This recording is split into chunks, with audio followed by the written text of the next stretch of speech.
ನಿಮ್ಗೆ ಯಾವತ್ತೂ ಅನಿಸಿಲ್ವಾ ಈ ಪಿಜ್ಜಾ ಬರ್ಗರ್ ಸಂಸ್ಕೃತಿ ಬಹಳ ಜೋರಾಗಿದೆ, ಅಂಥದ್ರಲ್ಲೇ ಜಾಸ್ತಿ ಏನಾದರೂ ಮಾಡಬೇಕು ಅಂತ? ಅಂಥದ್ರಲ್ಲಿ ಮಾಡಬೇಕನ್ನೋದು ಬೇರೆ. ಅದ್ರ ಬಗ್ಗೆ ನಾನು ಆ ಪ್ರಾಡಕ್ಟ್ ಬಗ್ಗೆ ನಾನು ಮಾತಾಡಲ್ಲ.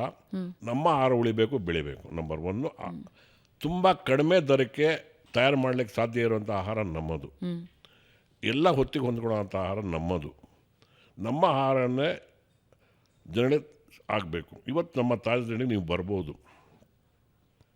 ಇವತ್ತು ನೋಡಿ, ಎಲ್ಲ ಯೂತು ಆ ಥರ ಪಿಜ್ಜಾ ಬರ್ಗರು ಇಂಥದಕ್ಕೆ ಅಟ್ರಾಕ್ಷನ್ ಜಾಸ್ತಿ ಇದೆ, ಮಾರ್ಕೆಟ್ ಜಾಸ್ತಿ ಇದೆ ಇಂಡಿಯಾದಲ್ಲಿ. ಇವತ್ತು ನೀವು ಎಲ್ಲಾದರೂ ಒಮ್ಮೆ ನಮ್ಮ ತಾಜಾ ತಿಂಡಿಗೆ ಸಂಜೆ ಹೊತ್ತು ಬನ್ನಿ. ಯಾವ ಏಜ್ನವ್ರು ಬೇಕು ನಿಮಗೆ? ಸಣ್ಣ ಮಕ್ಕಳು ಬೇಕಾ, ಮಿಡ್ಲ್ ಏಜ್ನವ್ರು ಬೇಕಾ, ಯಾವ ಓಲ್ಡ್ ಏಜ್ನವ್ರು ಬೇಕಾ, ಯಾವ ಏಜ್ನವ್ರು ಬೇಕೋ ವೈವಿಧ್ಯಮಯವಾದ ಗ್ರಾಹಕರು ಅಲ್ಲಿ ಸಿಗ್ತಾರೆ. ಯಾತಕ್ಕೆ? ಯಾವುದೇ ಒಂದು ಪ್ರೆಸೆಂಟೇಬಲ್ ಆಗಿರಬೇಕು, ಜನರ ಆಕರ್ಷಣೀಯವಾಗಿ ಅದನ್ನು ನಾವು ಕೊಡಬೇಕು. ಯಾವಾಗ ಅದು ಆ ಜನರ ಆಕರ್ಷಣೀಯವಾಗಿ ಆ ಥರ ವಾತಾವರಣನ ಸೃಷ್ಟಿ ಮಾಡಿ ಕೊಟ್ಟಲ್ಲಿ ನಮ್ಮ ದೇಶೀಯ ಆಹಾರ ಯಾವ ದೇಶದ ಆಹಾರ ಮುಂದೆನೂ ಅಲ್ಲ. ಇದು ನಮ್ಮ ದೇಶ ಆಹಾರ ಅಷ್ಟು ಅತ್ಯುತ್ತಮವಾದ ಆಹಾರ. ಆದರೆ ಏನಾಗಿದೆ ಅಂದರೆ ನಾವು ಪ್ರೆಸೆಂಟೇಷನ್ ಪ್ರಪಂಚದಿಂದಲೇ ಸ್ವಲ್ಪ ಹಿಂದೆ ಬಿದ್ದಿದ್ದೇವೆ. ಯಾಕದು? ಯಾತಕ್ಕೆ ಅಂದರೆ ಇಂಪಾರ್ಟೆನ್ಸ್ ಅಂತ ಅನ್ನಿಸ್ತಿಲ್ವಾ? ಅಂದರೆ ಅದಕ್ಕಷ್ಟು ಪ್ರಾಮುಖ್ಯತೆ ಕೊಡಬೇಕು ಅಂತ ಅನಿಸಲ್ವಾ ನಮ್ಮವರಿಗೆ?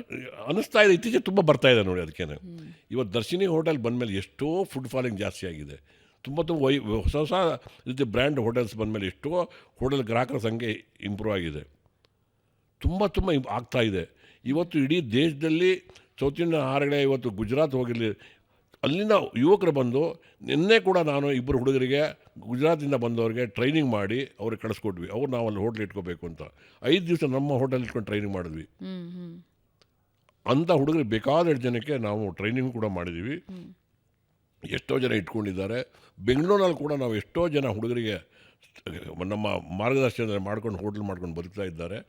ತುಂಬ ಈ ಥರ ಬರ್ತಾ ಇದೆ. ಆದರೆ ಸಾಲದು. ಯಾವುದೇ ಆಗಿರಲಿ, ಒಂದು ಕೆಲವು ವಿಷಯಕ್ಕೆ ಬಂದಾವಾಗ ಒಬ್ಬ ಮನುಷ್ಯ ಮಾಡ್ಕೊಳಕ್ಕೆ ಆಗಲ್ಲ. ಅದಕ್ಕೆ ನಾನು ಸಣ್ಣ ಒಂದು ಉದಾಹರಣೆ ಹೇಳ್ತೀನಿ. ಇವತ್ತು ಹೊರಗಡೆ ದೇಶದಲ್ಲಿ ಗೌರ್ಮೆಂಟ್ ಏನು ಹೇಳುತ್ತೆ, ಬ್ರೆಡ್ ತಿನ್ನಿ ಒಳ್ಳೆಯದಾಗುತ್ತೆ ಅಂತ ಗೌರ್ಮೆಂಟ್ ಒಂದು ಅಡ್ವರ್ಟೈಸ್ಮೆಂಟ್ ಕೊಡುತ್ತೆ. ಆ ಅಡ್ವರ್ಟೈಸ್ಮೆಂಟು ಯಾವುದೋ ಒಬ್ಬ ಬೇಕರ್ ಮಾಡೋಕ್ಕಾಗಲ್ಲ. ಮಾಹಿತಿಯನ್ನು ಆ ಪ್ರಾಡಕ್ಟನ್ನು ಪ್ರಮೋಟು ಆ ದೇಶದ ಸರ್ಕಾರ ಮಾಡುತ್ತೆ. ಆ ನಂತರ ವೆಂಡರ್ಸು ಒಳ್ಳೆ ಆಹಾರ ಕೊಟ್ಟು ವ್ಯಾಪಾರ ಮಾಡಿ ಬದುಕ್ತಾರೆ.